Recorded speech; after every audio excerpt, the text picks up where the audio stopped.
시편 95편이 오늘 말씀입니다. 시편 95편은 언제 저작되었는지, 어떠한 정황에서 기록되었는가, 이러한 것에 대해서는 알려진 것보다 알려지지 않는 것이 훨씬 더 많습니다. 그러나 시편 95편은 여호와의 위대하심을 확인할 필요가 있을 때면 언제나 불렀던 노래임은 확실합니다. 시편의 저작 연대와 처음 불린 구체적인 정황은 알 수는 없지만 오늘날이라도 주님의 위대하심을 확인하고 싶을 때 묵상할 수 있는 그러한 노래가 바로 시편 95편입니다.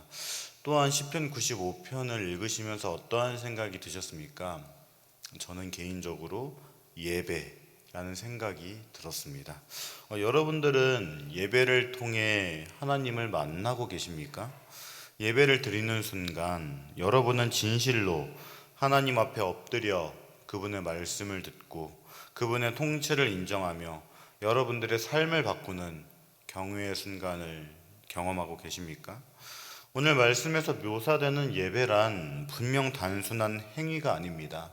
하나님과의 인격적인 만남이며 그 만남에서 우리는 하나님의 음성을 듣고 삶을 돌이키고 순종해야 한다는 것이 오늘 본문에 기록되어 있습니다. 자, 그리고 시편 95편은 우리에게 세 가지를 요청합니다. 이 세 가지를 중심으로 우리들의 예배에 대해 한번 나눠보고자 합니다. 먼저 하나님을 찬양하라고 시편 기자는 말합니다. 1절에서 2절은 오라 우리가 여호와께 노래하며 우리의 구원의 반석을 향하여 즐거이 외치자. 우리가 감사함으로 그 앞에 나아가며 시를 지어 즐거이 그를 노래하자. 이렇게 말을 하죠. 기자는 하나님께 예배를 드리기 위하여 모인 공동체에게 하나님을 예배하고 찬양하고 경배할 것을 몇 가지로 권면합니다. 먼저 여호와께 노래하라고 말합니다. 이는 기뻐서 어쩔 줄 모르는 그러한 감정의 상태를 말하는 겁니다. 주체할 수 없는 감격으로 하나님께 찬양을 드리자는 그러한 호소인 것이죠. 둘째는 구원의 반석을 향하여 즐거이 외치자고 말합니다. 즐거이 외치는 것은 하나님의 주권에 대한 우리들의 올바른 반응이라고 볼 수 있을 겁니다. 구원의 반석은 하나님을 이 신적 용서로 묘사할 때 주로 사용되었던 그런 표현입니다. 그리고 즐거이 외친다는 이러한 군인들이 전쟁에서 적군을 향해 돌격할 때 외치는 그러한 함성 소리라고 볼 수 있을 겁니다. 우리를 온갖 위험에서 보호하시고 구원하시는 하나님, 그 하나님을 향해 세상에서 가장 큰 소리로 기쁨의 환성을 외치라는 권면입니다. 이는 곧 왕이신 하나님을 경배하는데 목소리를 아끼지 말아야 할 것을 말해주고 있습니다. 물론 예배를 드리는데 고성방가하며 조금 상식에서 벗어난 그러한 행위는 자제할 필요가 있을 겁니다. 그러나 하나님은 우리의 우레와 같은 찬양을 받기에 합당한 분입니다. 주님의 은혜를 입은 그 주님의 백성은 가장 큰 소리로 하나님을 경배한다는 것은 굉장히 당연한 이야기라는 겁니다. 주님의 은혜, 그리고 또한 셋째로 우리는 주님의 은혜에 감사함으로 주님 앞에 나아가야 하는 겁니다. 경배와 찬양이 감사함을 동반하지 않는다면 경배하는 사람도 경배를 받으시는 이도 별로 기쁘지 않을 것 같습니다. 기쁨이 함께 하시지 않는 찬양은 위선에 불과할 뿐입니다. 그러므로 찬양에는 필수적으로 감사가 동반되어야 합니다. 감사가 있는 찬양은 예배자와 하나님께 감동을 안겨줍니다. 이렇게 하나님을 목청 높여 찬양하자고 시편 기자는 말합니다. 그리고 이 찬양할 내용 또한 기자는 말하고 있죠. 3절은 여호와는 크신 하나님이시요 모든 신들보다 크신 왕이시기 때문이라 이렇게 말합니다. 우리는 하나님이 세상 어떠한 존재와도 비교할 수 없이 크고 위대하신 분임을 찬양해야 합니다. 하나님이 얼마나 크신지 사람들은 세상 어디서든 주님을 경험할 수 있으며 모든 신들보다 크신 왕이시기에 하나님은 신들과 인간 모두를 다스립니다. 저자가 하나님의 모든 신들보다 크신 왕이라고 하는 것은 그들의 존재를 인정하기 때문이 아닙니다. 사람이 상상할 수 있는 위대한 어떠한 존재보다도 더 크신 분이 하나님이라는 점을 강조하고 있는 겁니다. 그리고 4절에서 5절은 땅의 깊은 곳이 그의 손 안에 있으며 산들의 높은 곳도 그의 것이로다. 바다도 그의 것이로다. 그가 만드셨고 육지도 그의 손이 지으셨도다. 이렇게 말합니다. 우리가 하나님을 찬양해야 하는 이유는 바로 하나님이 우리를 창조하셨기 때문입니다. 우리는 여호와께서 육지와 바다를 창조하신 창조주임을 인정해야 합니다.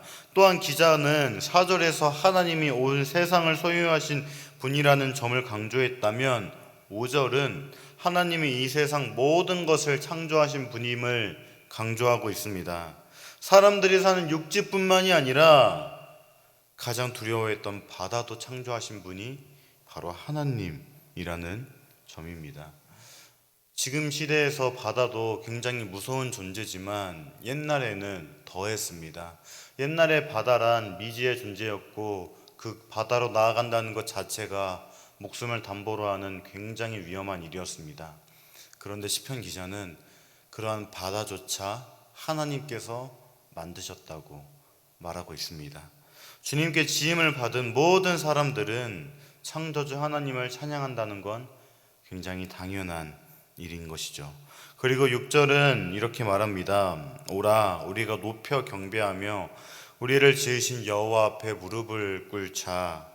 기자는 6절에서 예배에서 우리가 갖추어야 할 가장 기본적인 자세를 강조합니다. 하나님 앞에서 우리가 취해야 할 자세는 백성이 장이 왕 앞에서 취하는 자세가 되어야 한다는 겁니다. 마치 백성이 왕 앞에서 자신을 낮추듯 왕이신 하나님 앞에 자신의 자세를 낮춰야 한다는 것이죠. 그리고 이것을 2차례나 권면합니다. 눕혀 경배하다는 엎드린 자세를 묘사하는 표현으로 사람이 취할 수 있는 가장 낮은 자세를 의미합니다. 옛날 이스라엘 백성들은 완전히 엎드린 상태에서 찬양하고 기도하곤 했습니다. 무릎을 꿇다라는 이러한 표현도 낮은 자세뿐만이 아니라 완전히 복종한다는 의미를 가진 겁니다. 저자는 우리가 하나님 앞에서 이처럼 최대한 낮은 자세를 취해야 하는 이유도 알려주고 있습니다. 여호와는 우리를 지으신 창조주이시기 때문입니다. 세상 만물을 창조하신 여호와 하나님은 모든 피조물의 경배를 받을 권리가 있습니다. 호흡 있는 모든 자들이 다 하나님을 경배한다는 그러한 표현이 시편에서도 있지 않습니까? 그런데 특히 자기 자신이 창조주의 놀라운 걸작품이라고 생각하는 사람들, 자기 자신이 하나님의 피조물이라고 인정하는 사람들, 그러한 사람들은 더욱더 주님 앞에 겸손하게 가장 낮은 자세로 하나님을 찬양해야 하는 것입니다. 그리고 7절에서 8절은 그는 우리의 하나님이시요 우리는 그가 기르시는 백성이며 그의 손이 돌보시는 양이기 때문이라. 너희가 오늘 그의 음성을 듣거든 너희는 무리바에서와 같이 또 광야의 마사에서 지냈던 날과 같이 너희 마음을 완악하게 하지 말지어다. 이렇게 말하고 있습니다. 기자는 계속해서 여호와는 우리의 하나님이시기에 또한 우리의 목자이기에 찬양해야 한다고 말합니다. 그런데 7절의 후반부를 주목해서 봐야 할 겁니다. 여기에서는 하나님의 음성을 듣거든 완악하지 말라는 표현이 있습니다. 예배를 드리려고 주님 앞에 모인 사람들이 과거에 그들의 조상들이 저지른 죄를 교훈을 삼아 똑같은 불순종의 죄악을 저지르지 말라는 겁니다. 우리는 과거가 현재의 거울이 되도록 살아야 합니다. 하나님은 예전에 그들의 조상들에게 말씀하셨던 그 말씀을 지금 오늘날 우리에게도 말씀하고 계십니다. 주님이 지금도 말씀하신다는 점을 강조하기 위해 시편 기자는 이 말씀을 인용하면서 오늘을 부각시킵니다. 오늘은 아직도 주님께 순종할 기회가 열려있는 그러한 순간입니다. 하나님은 예전에 그들의 조상이 광야에서 반역한 일을 회상하시며 매우 안타까워하십니다. 이 순간 주님 앞에 서 있는 공동체도 하나님의 말씀을 거역하면 안 될 겁니다. 만일 그들이 다시 하나님을 반역한다면 하나님은 또다시 안타까워하실 것이기 때문입니다. 하나님은 이스라엘의 광야 여정에서 구체적으로 두 사건을 회고하십니다. 바로 무리바와 마사에서 있었던 일입니다. 무리바는 다툼이라는 의미를, 마사는 시험이라는 의미를 갖고 있습니다. 이 사건들은 광야 생활 초기와 말기에 있었던 일로서 하나님이 한순간 하나님을 시험한 것이 아니라 꾸준히 시험한 것을 강조하고 있습니다. 이스라엘은 두 곳에서 하나님께 반역했습니다.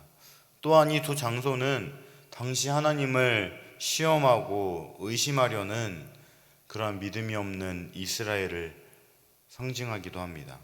그들은 계속 하나님이 자신들을 죽이시려고 우리를 애굽에서 이끌어내셨는가 이러한 질문을 하며 하나님을 의심하고 시험했습니다.